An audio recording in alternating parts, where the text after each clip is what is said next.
Mà tại hôm ai đang nghe chứ mày hôm ai đăng đứa xưa khăn mày ở chợ hắn nói tầm tu sửa tươm đám lắc thay bạc mẹ pramมันแห้งปรัก tươi đang lắc thề rồi đăng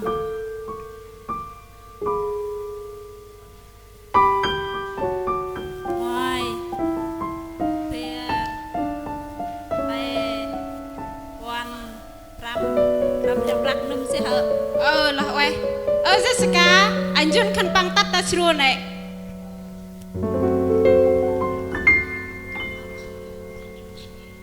bộ cá ngân bạc rồi ham là bù một cơn bạc vượt ngân bù đi một cơn bạc ơi mạc giữa sốt cầm nار rong xe cầm năm đi xe cầm mình nào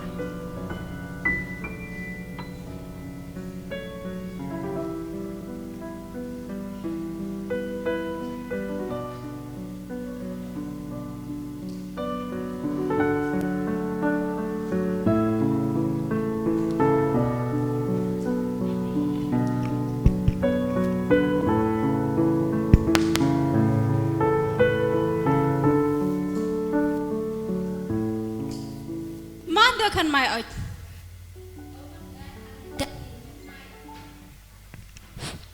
đứa xưa khăn mày ở chợ đất bao hàng bạc bè kia bạc hè mố kia đập chua happy ai giờ mô họ lại bạc hè ăn ham ai thế ngoài biar pe puan pram rau pa nôm sợ là Jun nói hèn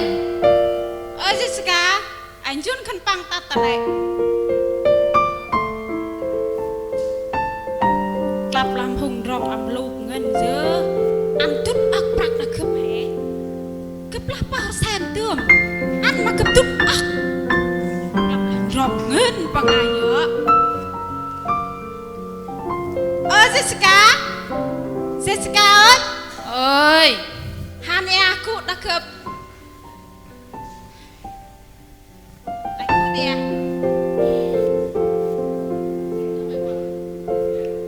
quan gặp mà thế cái nào Jessica ai sao gặp tút leo ngân bà nhìn dư hè tút chuyện thương hè bạ bằng ngoài xiên pier nhìn dư hè pe chật chua tướng mộ hè bạ bằng xiên prao chật chua bè là biếng tí tí rô bù nít cụ ai sao gặp leo đằng ngăn mày mà thế gặp anh mày pleo đông hay mà thế mày leo cái này mày xem ăn nghìn chữ phụ bả ri đây có ăn bương có chữ nghìn chữ hè ăn cái ốc lợn đi cái đọc chữ ở vứt ngân ai ạ là về bù về nam bắt hè nam bước cái này bù cá bắt cá riêng tươm mà họ kia đang bù cá là mình ăn bùn rong chút vứt này tôi bị ăn can cười vứt ngân ạ ở tờ bù tươm mà thế nên được cái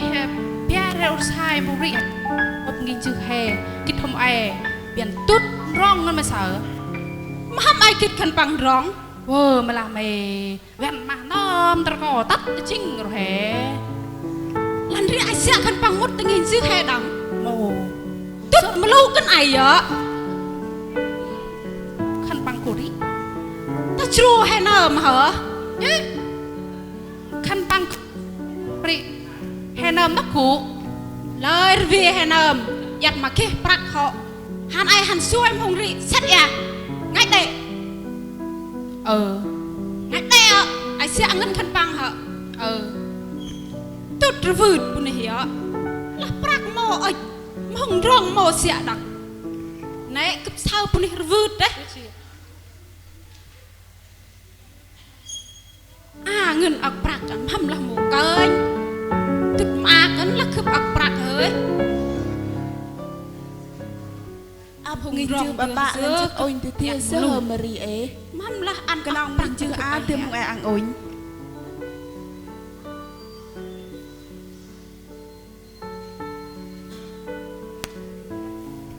Mà thế ai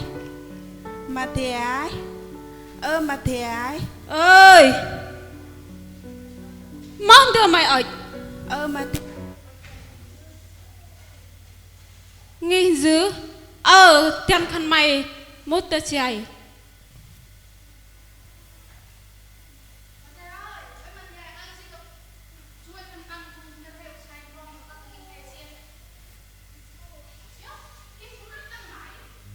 mau đi bữa nay ai này tửa giờ khăn mày plọi à khăn mày plọi à nè tình em cặp oanh tửa hơi em ngân mà là bring rong rập áo tụt sạt nè mồ tì ngân nào này hơi Jessica anh Jun khăn băng này tắt được chùa hè ai cả kít sóc bạc lờ chít tợ bạc tôi tăng xỉa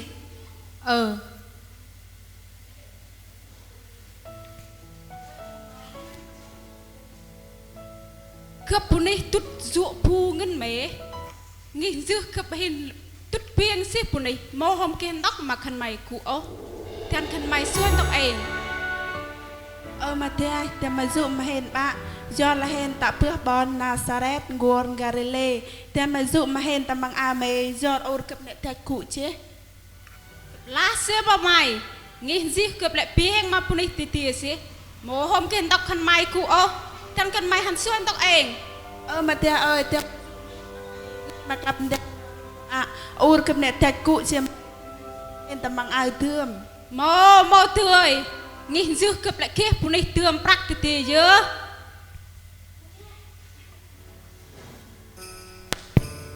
mà thế ấy dụ ngân của anh bè hay ur sai khăn băng này trời đang mà ur bằng thạch cụ chứ cầm mình ur bằng này xong ăn khăn băng đồng chư tầm ma dụ mà kia nào dụ tệ á đọc an đọc bù chuối bạc chuối rong mà là ai sẽ cờ bù là dụ khăn băng đến đọc ăn khăn băng cụ nghìn dư hay là biên bù này tì giữa mang nè mà thế mày chơi bà cao anh nhìn chữ Harry ấy kẹt tuần ruột rị hay không là ăn khăn băng bị tari bừa rung ruột là em ai Jessica ai brown ai dứa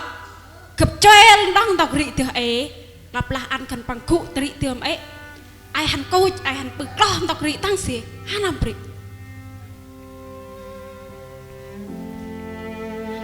bà cướp ạp đi thốt dụ pu ngân mày sợ nghìn dư cướp hình lệ biên mà pu đi hôm tầm rung ruột tướm là khăn mày tươi cụ khăn mày một tươi cụ phải là rung ruột cướp pram hang prak ẩm cướp bề hè rung ruột mà rì hứ ết bức khai anh rí nghìn dư khai em nghìn dư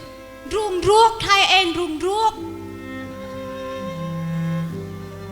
mà mẹ mình bà la tâm rung ai cụ mố cái đôi cùng vương sắp một cái của mình rị hấp rắc anh gà tế ăn ta cướp ấy mà tê ai hèn cụ cả đôi lẽ khăn mai tươi cụ năng bà Jessica anh rút khăn băng tắt tăn này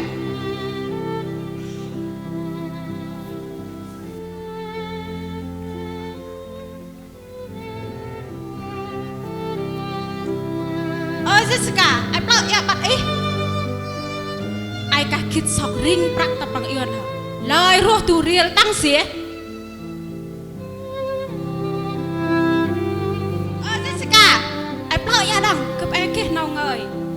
cặp la mà ai cặp đánh ai sao không trời lời ai qua là cả đồi lệ ai sao bon rong ai chạ ngân khăn bằng mút tình hình dư hè tăng xía ai đây hả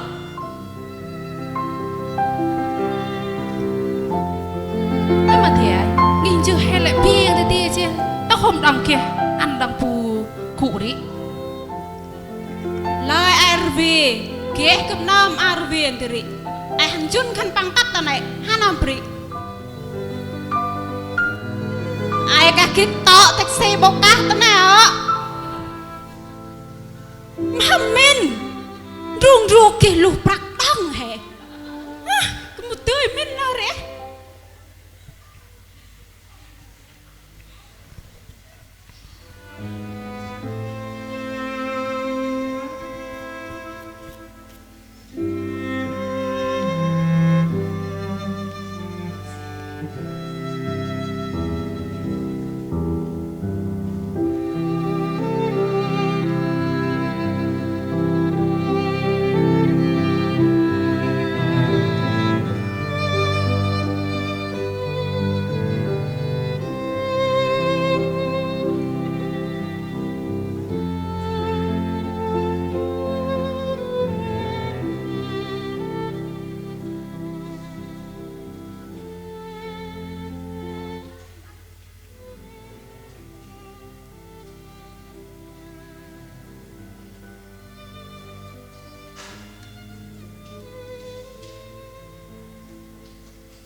là oai đăng si tâm phùng bữa sen hay sau khăn bằng oai pri tâm nào quanh pra Giêsu chụt tê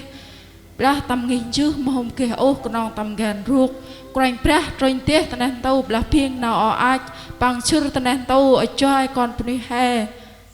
và coi a hè cặp tăng đăng chi per he xin chào bên pra tâm nem mà quanh pra vì yêu ngài đến